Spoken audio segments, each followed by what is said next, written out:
Welcome back to How Things Really Work, the channel where we break down the hidden engineering behind the world around us. And today, we're solving one of the strangest engineering mysteries ever.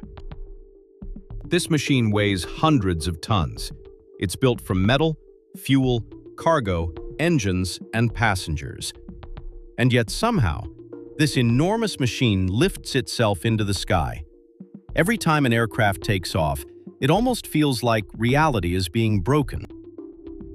Our intuition tells us heavy things should fall. Cars stay on the road. Buildings stay fixed to the ground. Even ships need water beneath them to stay afloat. But airplanes somehow move through air, an invisible gas that barely feels solid at all. So how can something this heavy possibly stay up there? Every airplane in flight is balancing four fundamental forces. Gravity pulls the aircraft downward. Lift pushes it upward. Thrust moves it forward through the atmosphere. And drag constantly resists that motion. Flight only exists because these forces remain in balance. But out of all four forces, lift is the strangest. Because somehow, this relatively thin wing generates enough force to carry an entire aircraft through the sky. Air moves faster over the top of the wing, creating lower pressure above it. And while that's partly true, it's only part of the story. Because airplanes are not simply floating on top of the air. The wing is actually reshaping the airflow around it. As the aircraft moves forward, the wing forces huge amounts of air downward behind it. And that changes everything. Because the moment the airplane pushes air downward, the air pushes the airplane upward. This is Newton's third law. Every action creates an equal and opposite reaction. The airplane continuously transfers force into the atmosphere, and the atmosphere pushes back. Lift isn't magic. It's the result of controlling airflow at enormous scale. But there's another effect happening at the same time.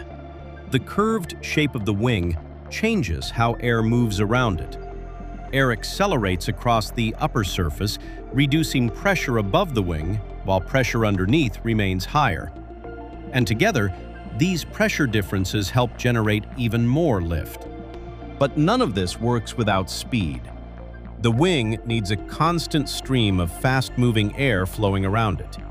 Without enough airflow, the wing can no longer generate sufficient lift. Which is why airplanes need enormous engines simply to remain airborne. But airplanes aren't just floating through the sky uncontrollably. Pilots, and increasingly computers, are constantly making tiny adjustments during flight. Small movements of flaps, rudders, and control surfaces continuously reshape the airflow around the aircraft, keeping it balanced and stable thousands of meters above the ground. To keep all of this working, the aircraft must constantly move forward. Jet engines generate thrust, forcing the airplane through the atmosphere at incredible speed. But the atmosphere pushes back. That resistance is called drag. And every second of flight is a constant battle between thrust and resistance. And this is where flight becomes truly incredible. A large airliner isn't gently floating through the sky. It's continuously redirecting gigantic masses of air downward every single second, powerful enough to overcome gravity itself. And that's why airplanes shouldn't be able to fly, but do. Thanks for watching How Things Really Work, and we'll see you in the next one.